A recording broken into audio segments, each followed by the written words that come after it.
বিএনপির মেহেরপাড়া ইউনিয়নের তাঁতিদলের সেক্রেটারি সম্ভবত বখতিয়ার আলম বক্তি এসে স্টেজ করতে বাধা দেয়। পরবর্তীতে এলাকার স্থানীয় গণ্যমান্য লোকদের সহায়তায় তারা চলে যায় এবং স্টেজ হয়। আমি যখন একেবারে শেষ দিকে বক্তব্য দিচ্ছিলাম, বক্তব্যের মাঝখানে এই বক্তি রিক্সা থেকে আসে, ঠিক স্টেজের পিছনে দাঁড়িয়ে আমাকে উদ্দেশ্য করে গালিগালাজ শুরু করে। গালিগালাজ করতে করতে সমাবেশের কাছাকাছি এসে বলতে থাকে যে এখানে স্লোগান দিলে কোবানো হবে, কোনো স্লোগান চলবে না। পরবর্তীতে সমাবেশে আগত লোকজন অত্যন্ত পিসফুললি তাকে সমাবেশ থেকে সরিয়ে দেয় এবং ঘটনার আপাতত এখানেই সমাপ্তি ঘটে। আমি যথারীতি বক্তব্য রেখে নিচে নেমে আসি, জনগণের সাথে সাক্ষাৎ করি, কোলাকুলি করি, হাত মিলাই এইভাবে।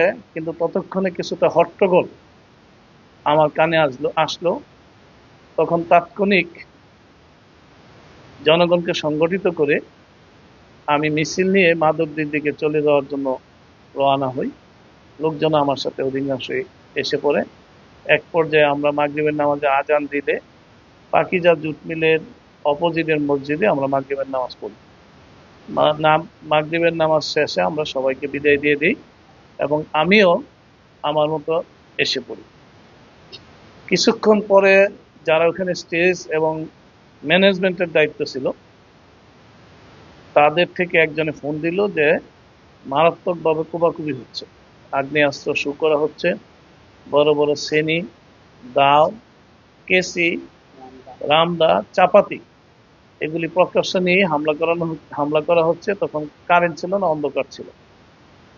লোকজন বাঁচার জন্য ছুটাছুটি করছে, কিন্তু আমাদের জনশক্তি সেখানে যেহেতু সবাই চলে গেছে, জাস্ট দায়িত্বপ্রাপ্ত যারা তারা ছিল, এর মধ্যে প্রায় প্রত্যেকেই সেখানে আহত হয়েছে। আমি তখন মাধবদীর দিকে আসি এবং প্রাইম হাসপাতালে আহতদের দেখতে যাই। সেখানে গিয়ে দেখি যে একজনের অবস্থা খুবই খারাপ।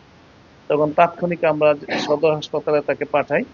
নজরুল ইসলাম, মেহেরপাড়া ইউনিয়ন ছাত্র শিবিরের সভাপতি, তাকে আমরা এই অবস্থা খারাপ হওয়ায় আমরা সদর হাসপাতালে পাঠাই। এরপরে আরেকজন নূরে আলম, যাকে কেসি দিয়ে তার চোখে এভাবে খুঁচা দেওয়া হয়েছে, ওইখানের ডাক্তাররা তাৎক্ষণিকভাবে বললেন যে চোখের অবস্থা মারাত্মক, ঢাকা পাঠাতে হবে। তখন আমি তাকে ঢাকা না পাঠিয়ে আপাতত হাসপাতালে পাঠাই, সদর হাসপাতালে। এখন তারা ঢাকায় আছে। আমরা ইতিমধ্যে মাধবদী থানাকে আমরা ইনফর্ম করেছিলাম যে আমরা এখানে একটি সমাবেশ করব, আপনাদের আমাদের নিরাপত্তা দেওয়া উচিত বলে মনে করি, আপনারা থাকলে আমাদের নিরাপত্তাটা নিশ্চিত হবে। মাধবদী থানা এই বিষয়টা অতটা আমলে নেয়নি এবং কোনো ফোর্স পাঠায়নি। ঘটনা যখন ঘটে বারবার বিভিন্ন জায়গা থেকে মাধবদী থানাকে ফোন করা হচ্ছিল, কিন্তু পুলিশ আসতে আসতে অনেক কিছুই ঘটে গেল। এই ঘটনায় আমাদের যারা মারাত্মক আহত হয়েছে, যারা হাসপাতালে আছে, বাকিরা চলে গেছে, মোট 30 জন। এর মধ্যে এরা হাসপাতালে ভর্তি আছে, বাকিরা প্রাথমিক চিকিৎসা নিচ্ছে। চিকিৎসা নিয়ে ডাক্তার বলছে বাড়িতে চলে যেতে পারবে। এই হামলায় যারা জড়িত, বক্তি ছাড়াও যারা জড়িত, তারা হলো প্রথমত নেতৃত্ব দিয়েছে ইফতেখার আলম বাবলা, নেতৃত্ব দিয়েছে বখতিয়ার আলম বক্তি, শাহরিয়ার, দুখুমিয়া, সিয়াম, দোলন, বাদল, রাহাত সহ বিএনপির প্রায় 70-80 জন নেতাকর্মী, যাদের প্রত্যেকের হাতেই হয় দেশীয় অস্ত্র নতুবা অগ্নেয়াস্ত্র ছিল।